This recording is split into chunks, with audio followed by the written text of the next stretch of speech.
No lugar onde hoje se implanta a cidade de Lisboa, principalmente na zona do seu centro histórico, na chamada Colina do Castelo, existia um aglomerado urbano anterior à chegada dos romanos.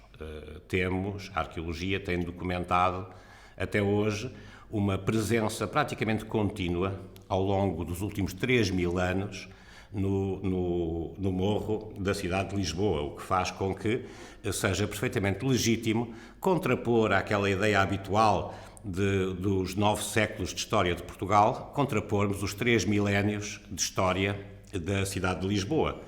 Esta cidade de Olicipo tinha um conjunto estava aberta, digamos, a contactos múltiplos com outras regiões e constituiu um dos pontos centrais de instalação ou de penetração militar romana no ocidente da Península Ibérica.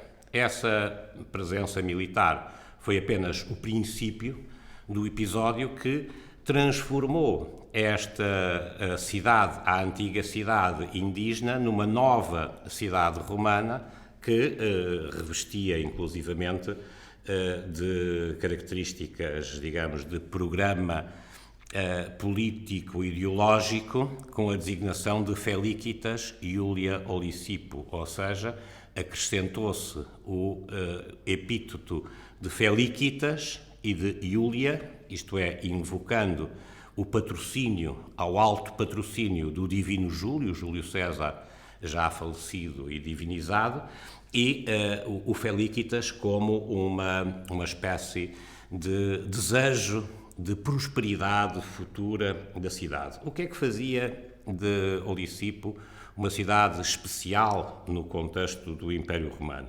A sua localização geográfica. Olicipo está num estuário de características absolutamente excepcionais que se repetiram, obviamente, essas características ao longo dos séculos. E foi isso que fez, no fundo, a grandeza da cidade de Lisboa, a sua capacidade portuária, ou seja, a capacidade de ser o interface entre os territórios do interior do espaço hoje português e da Espanha, da Península Ibérica em geral, e a comunicação com o exterior. Ou seja, todo o mundo romano, todo o império entrava por Olicipo e de Olicipo saía também todo um conjunto de recursos, quer do seu território imediato, quer de regiões mais distintas. Pensemos, por exemplo, na riqueza aurífera do Rio Tejo, na exploração de recursos marinhos, na utilização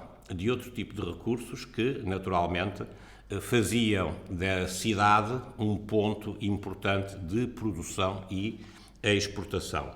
O Império Romano é um império mediterrâneo, com Roma mais ou menos na zona central desse Mediterrâneo, e, olhado dessa forma, a Península Ibérica e o extremo ocidente da Península Ibérica é o fim do mundo, Finisterrae, como chamavam os autores latinos.